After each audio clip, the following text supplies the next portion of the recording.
Hello again, my friends. I want to talk a little more about the propaganda of Scientology.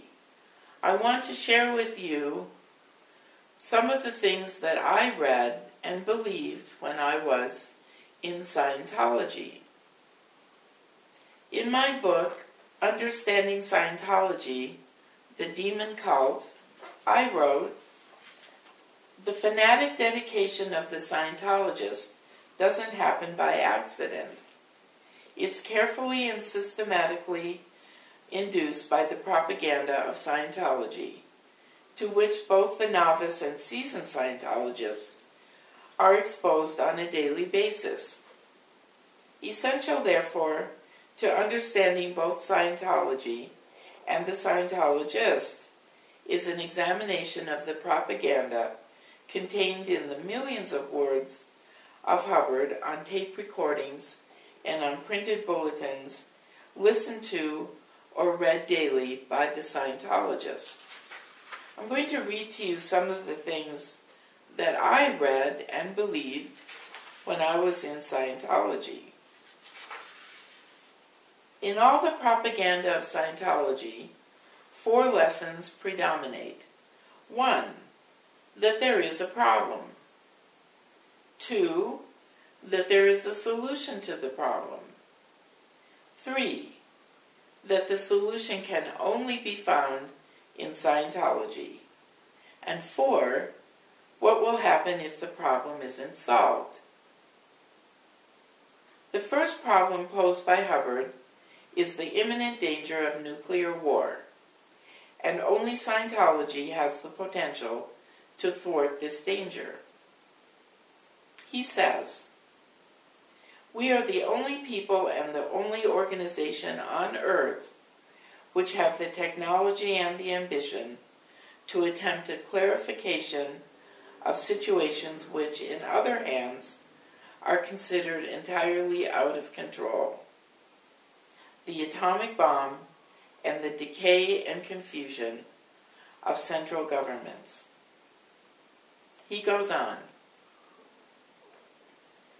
"The use or neglect of this material, meaning Scientology, may well determine the use or neglect of the atomic bomb by man. In the same period of history, 2 of the most sweeping forces man has known have come to fruition: a knowledge of himself and others with Scientology, and a means of destroying himself and all others by atomic fission. Which force wins depends in a large measure on your use of Scientology. The mission of Scientology is not conquest. It is civilization. It is a war upon stupidity, the stupidity which leads us to the last war of all. As your associates, their homes, their children, their possessions, and all their futures lie ending in a radioactive street, there won't be time to wish we'd worked harder, been less easily dissuaded from pressing our arguments. There is not much earth time in which to distribute this knowledge. This is the solution to the barbarism out of which we would lose all. It is time man grew up. For there can be but weeping in the night, where ignorance, factionalism, hatred, and exploitation are served by the most ferocious and final weapon of all, the H-bomb.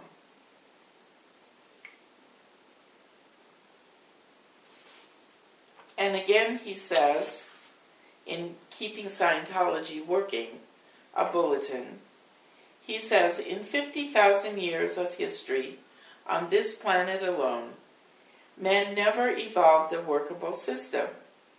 It is doubtful if, in the foreseeable history, he will ever evolve another. Man is caught in a huge and complex labyrinth.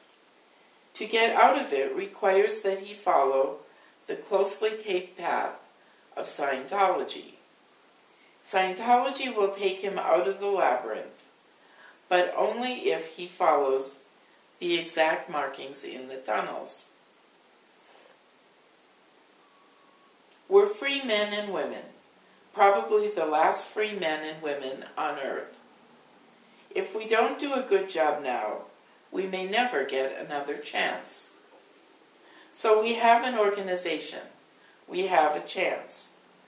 That's more than we had last time night's curtain began to fall on freedom. An organization such as ours is our best chance to get the job done, the most done. So we're doing it. Is there a way out? Yes, there is. We have it in Scientology now. I have found it and charted it. I know exactly how to open the gate. The whole agonized future of this planet, every man, woman, and child on it, and your own destiny for the next endless trillions of years depends on what you do here and now with and in Scientology. In Ron's Journal 67, he says, "In all the broad universe, there is no other hope for man than ourselves. From the world is ours," he says, "we are the first group on earth that knew what they were talking about. All right, sail in. The world's ours. Own it." From a bulletin called Auditors, he says, "Auditors have, since the first session of Scientology, been the only individuals on this planet, in this universe, capable of freeing man. Scientology is the only valid and fully tested mental process which man has."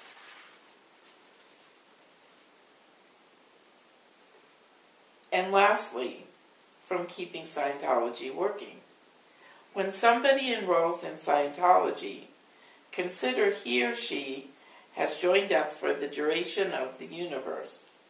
Never permit an open-minded approach. If they're going to quit, let them quit fast. If they're enrolled, they're aboard.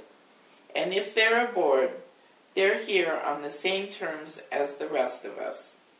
Win or die in the attempt. Anyway, the propaganda goes on and on. For hours and hours after doing the TRs, you will read about how Scientology is the only hope for mankind. This global ideology appeals greatly to young people and even to other people. It appealed to me and kept me in Scientology for 12 years. The goal of every Scientologist is that of clearing the planet.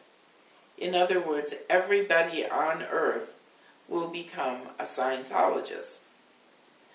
So this is what's planned for you, just so you know, for your children.